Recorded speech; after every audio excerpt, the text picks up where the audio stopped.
morning. This is Jessie Burgart, and I am reading the power.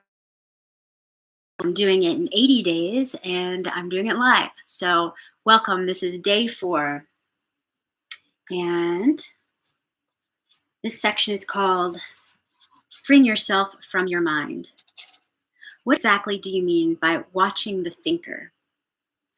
When someone goes to the doctor and says, "I hear a voice in my head," he or she will most likely be sent to a psychiatrist.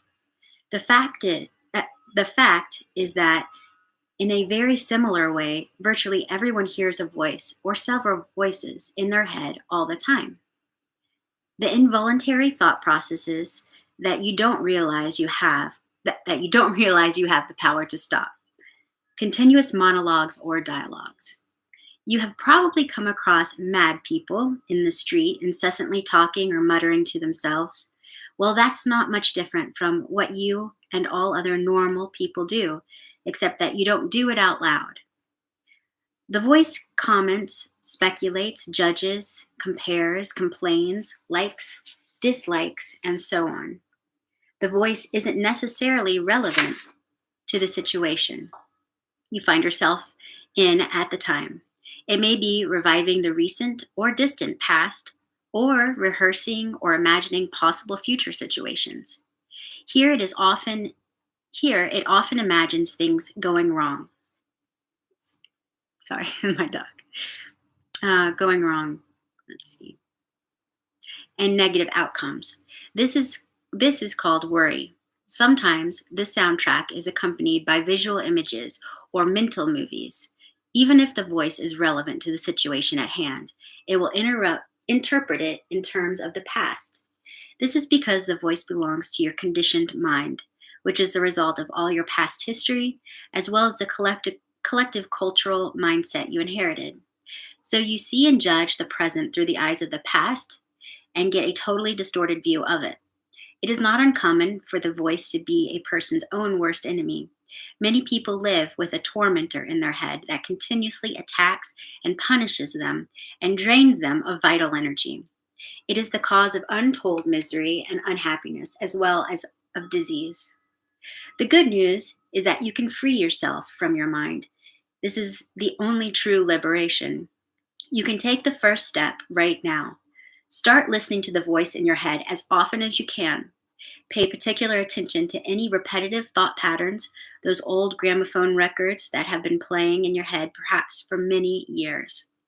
This is what I mean by watching the thinker, which is another way of saying listen to the voice in your head, be there as a witnessing presence. When you listen to that voice, listen to it impartially. That is to say, do not judge. Do not judge or condemn what you hear. For doing so would mean that the same voice has come in again through the back door. You'll soon realize there is the voice. And here I am listening to it, watching it. This I am realization, this sense of your own presence, is not a thought. It arises from beyond the mind. So when you listen to a thought, you are aware not only of the thought, but also of yourself as the witness of the thought. A new dimension of consciousness has come in.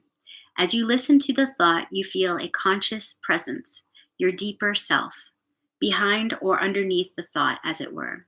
The thought then loses its power over you and quickly subsides because you are no longer energizing the mind through identification with it. This is the beginning of the end of involuntary and compulsive thinking.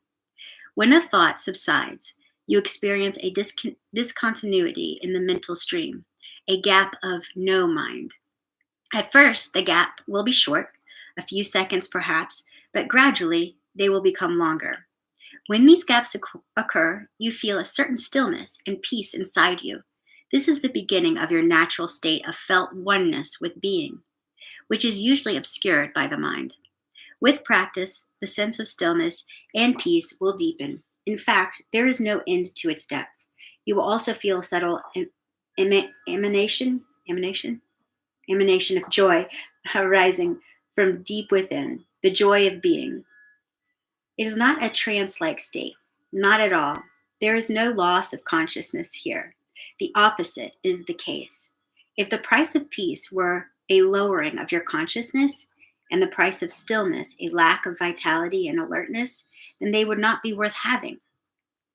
In this state of interconnectedness, you are much more alert, more awake than in the mind identified state. You are fully present. It also raises the vibrational frequency of the energy field that gives life to the physical body. As you go more deeply into this realm of no mind, as it is sometimes called in the East, you realize the state of pure consciousness.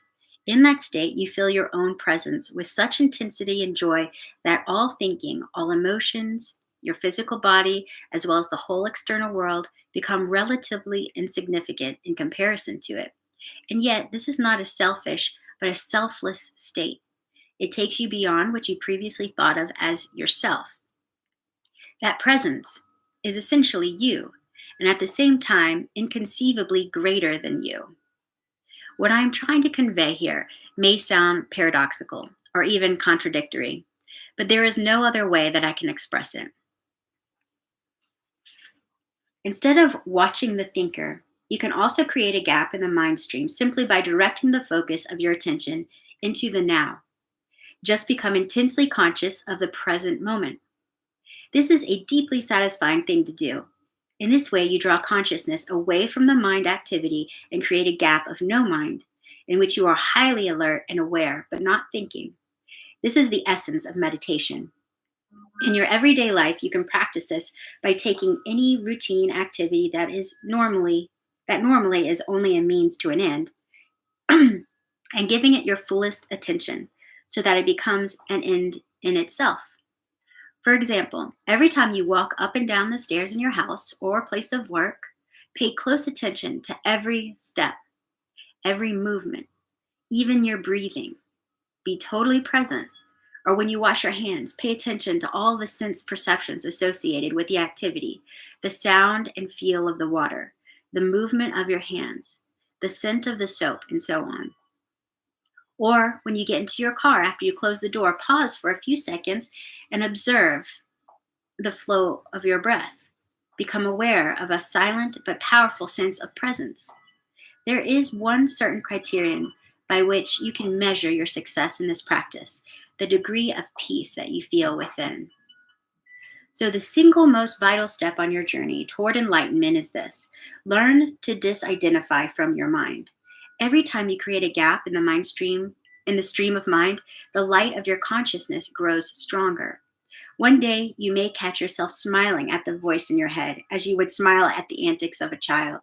This means that you no longer take the content of your mind all that seriously, and your sense of self does not depend on it. All right, thank you so much for being with me. I will see you tomorrow.